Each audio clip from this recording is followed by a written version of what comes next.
I'm at O'Hare Airport, and the only restaurant in this terminal, I'm in Terminal E, is Chili's 2. And they don't have menus. I'll show you what they have. They have this. Now I'm thinking people that are not particularly savvy with using a phone may have difficulty with this, or every phone doesn't have a scanner to scan the QR codes. Sometimes that's an additional app, so we'll give it a try. So you scan the QR code and it shows you the menu, and it says here it wants you to social distance, wear a mask, do temperature check, all that stuff that they've been beating us over the head with. And there is my soft drink. She had that to me almost immediately, and she knew I'd ordered a salad, so she saw that come across right away. Best part, of course, is as soon as that food comes, actually now probably because my drink's here, I can take this off. Notice I have a double. I've got both my neck gaiter, and I'm trying this one. I'm just trying a new mask out today to see what I like best when I'm on the plane and in the airport. So pretty interesting. I did go to a different place, and they told me this is the only place. I see McDonald's is open as well. I'm going to have a very quick, short layover at Pearson in Toronto, and I know I'm not going to have time to eat there. And when I get to my final destination, Winnipeg, it's going to be after 10 o'clock, so they probably won't have food available then. So this might be my last chance to eat. You can see the clock behind me. It's only going on about 2:30 in the afternoon, but this is going to be it. So she did say that if you didn't know how to do that, if it was awkward, clumsy, maybe you don't have a cell phone, they would bring a paper menu. I assume they'd have to wipe it down real well, and they didn't want to do that over and over.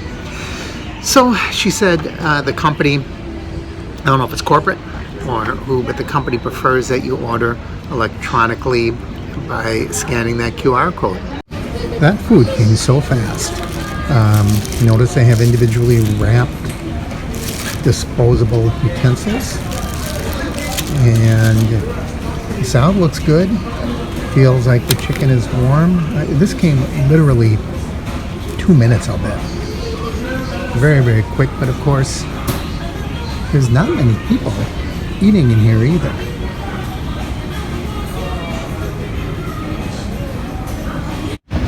Well, we're seated and a little late. We'll see what happens.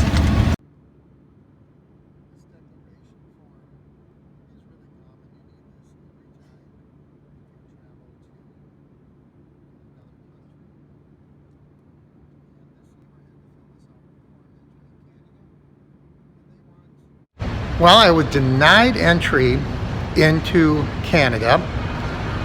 I was detained for probably 3 hours, 3.5 hours. They wanted to keep me all night, but they said I could check into the Sheraton Hotel. It's right here at the airport. It's the only hotel I could stay at, or I could spend the night in their room all night long. So I opted for the Sheraton, $239. I probably won't be there 6 hours, but I need to get some sleep. So that's why I'm up here. They said this train is supposed to take me to the Sheraton. I'm not seeing a lot of trains around here, but I do see this is the train stop. You can see it's very, very empty. So next stop, hopefully, Sheraton Hotel and a soft bed.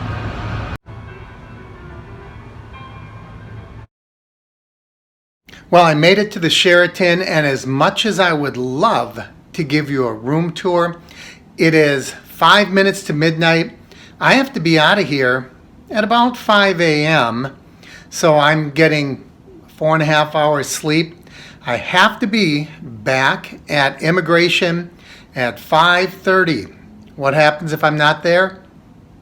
I don't want to find out.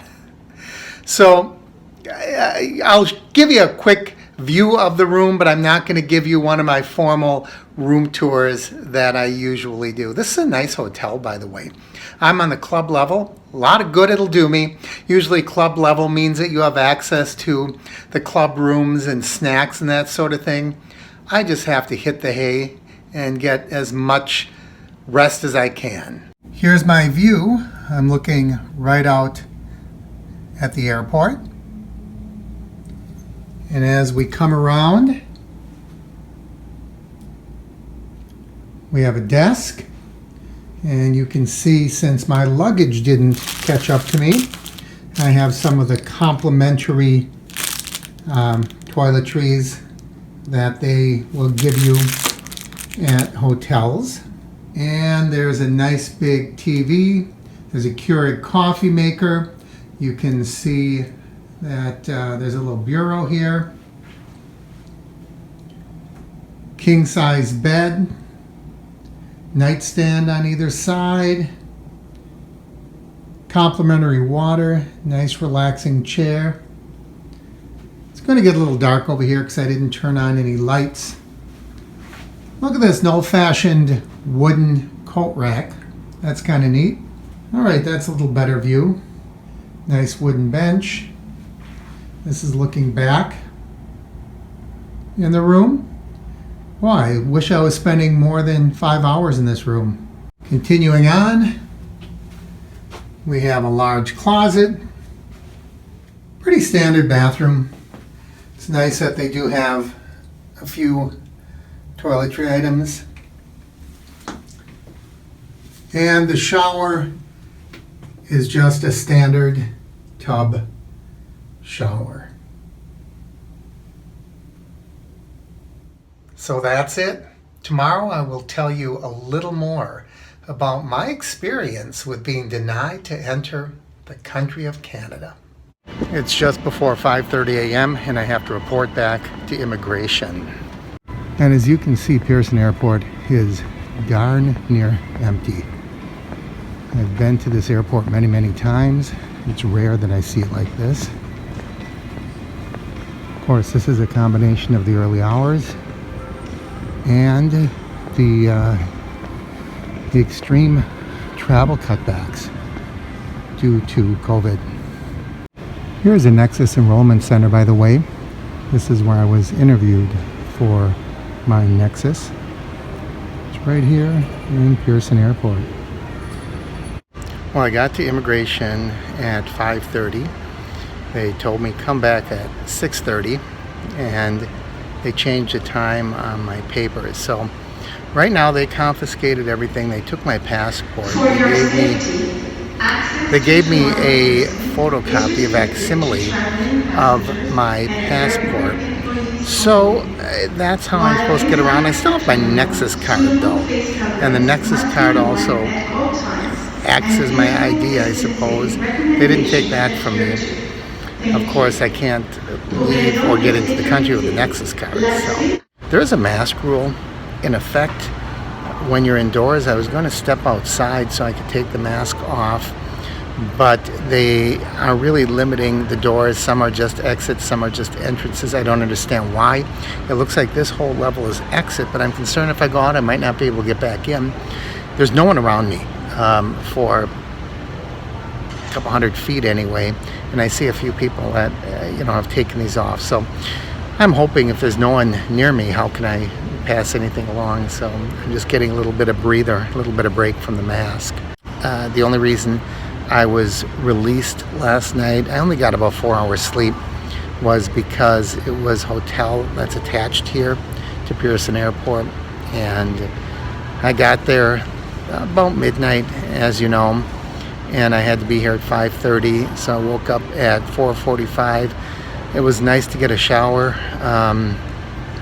and so I didn't get all that much sleep. I'm kind of foggy right now, but I'm hoping that I'll find a place to grab something to eat, because I know once I get back into the immigration area there won't be any food. But I'm also thinking they'll probably escort me right through to the departure terminal, which technically is in the US, and I don't think I'm going to have to go through customs, because technically I never left US. I never really made it into Canada. I went through all those layers of security yesterday. I saw 3 different spots where I saw security, or not security, but immigration customs. When I first arrived, they had a little area where they were corralling you. They said, this is for connections. There were only 4 of us there. And then they led us to an area where I did my facial recognition scan for Nexus. That was at a kiosk. And then I went to an immigration's custom official. She looked at my paperwork, and she sent me, then put a mark on my Nexus paper, and I went to another level where that was pretty quick. They just looked at it and they sent me on to a 3rd level, and that's where I spent 5 hours. And for 5 hours they were looking, they were wondering if they should admit me or not. Obviously they didn't, and at one point they wouldn't let me leave the area, of course. At one point they did take some money from me, and someone went and got me a sub sandwich from Subway, and so at least I had something to eat. And I do see people around that have coffee, but I think I see, maybe it's a Tim Hortons over here. The Starbucks right in front of me is closed, but maybe the other half of Starbucks is open. I'm gonna go over there and check it out. So anyways, that's what's going on. So we waited and waited and waited. They took my documentation. Meanwhile, my bags went on to Winnipeg. I don't know how I'm getting those back. I did find something to eat. Starbucks was open. This is it's a spinach wrap and a cup of coffee. So now I can officially take off my mask. I got to be back in about 25 minutes, so I'm going to have to make quick work of this. So I've been here, I don't know, 15, 16 hours now overnight. This one is on Ramon. So thank you, my friend. Much needed cup of coffee this morning. You might be asking yourself, why was I not allowed entry in the first place? That's a good question. I was just here last month. Same rules were in effect. There was the same quarantine, 14-day quarantine. They let me go in, take care of my business, and leave. This time they told me, well, I have a valid work permit, so they would let me in, but I would not be able to leave for 14 days. That was the upshot of the whole thing. I would have to be quarantined. And they wanted to know what my quarantine plan was. Well, I didn't have one, because I didn't expect to have to stay for 14 days. I thought it'd be the same as last time. I'd be in and out in 3 days, and they were having none of it. So that's really the upshot of the whole thing. I can legally be here because my work permit, my work visa, does not expire until November. But once in, I'd have to stay for 2 weeks. So that's it in a nutshell.